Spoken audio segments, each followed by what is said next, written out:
ভয়াবহ যান দুর্ঘটনায় অবসরপ্রাপ্ত পুলিশ কর্মীর মৃত্যু। TR031899 নম্বরের বালু বোঝাই লরির ধাক্কায় প্রাণ হারালো রাজ্য পুলিশের অবসরপ্রাপ্ত কর্মী। তার নাম শিমুল কান্তি সাহা, বাড়ি উদয়পুর গোকুলপুর এলাকায়। ঘটনাটি ঘটে উদয়পুর ছনবন সংলগ্ন গদাচমনি এলাকায়। জানা যায়, শিমুল কান্তি সাহা বাইসাইকেল নিয়ে বাড়ি ফিরছিলেন। ছনবন এলাকায় বালু বোঝাই লরিটি তাকে সরাসরি ধাক্কা দেয়। তৎক্ষণাৎ অবসরপ্রাপ্ত পুলিশ কর্মী রাস্তায় পড়ে গেলে লরির চাকা তার মাথার উপর দিয়ে চলে যায়, যার ফলে শিমুল বাবুর মাথা থেতলে যায়। খবর পেয়ে দমকল কর্মীরা রক্তাক্ত পুলিশ কর্মীকে উদ্ধার করে নিয়ে যায় গোমতী জেলা হাসপাতালে। সেখানে কর্তব্যরত চিকিৎসক তাকে মৃত বলে ঘোষণা করে। ঘটনায় এলাকায় গভীর শোকের ছায়া নেমে আসে। ময়নাতদন্তের পর পরিবারের হাতে মৃতদেহ তুলে দেওয়া হয়। চিকিৎসক এবং দমকল কর্মী এ বিষয়ে বলেন,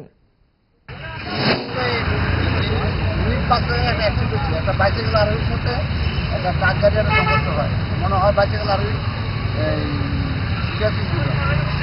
এখন মারা গেছে না নাকি?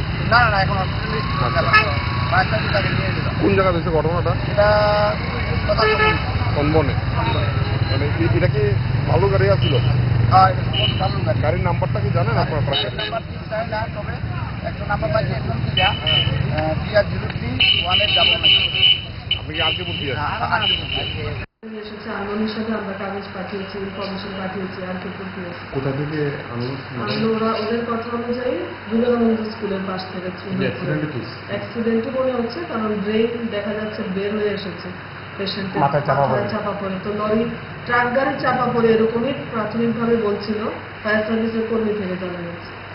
জীবিত অবস্থায় আছে নাকি? না না, পুরো মৃত অবস্থায় আমাদের হাসপাতালের ইমার্জেন্সিতে আনা হয়েছে। কোন রকমে নাকে মুখে গুজে সারাদিনের জন্য বেরিয়ে পড়া অম্বলের আর দোষ কি? তাই তারা 5 দশক ধরে গ্যাস, অম্বল ও পেটের সমস্যার একমাত্র সমাধান গ্যাস নল।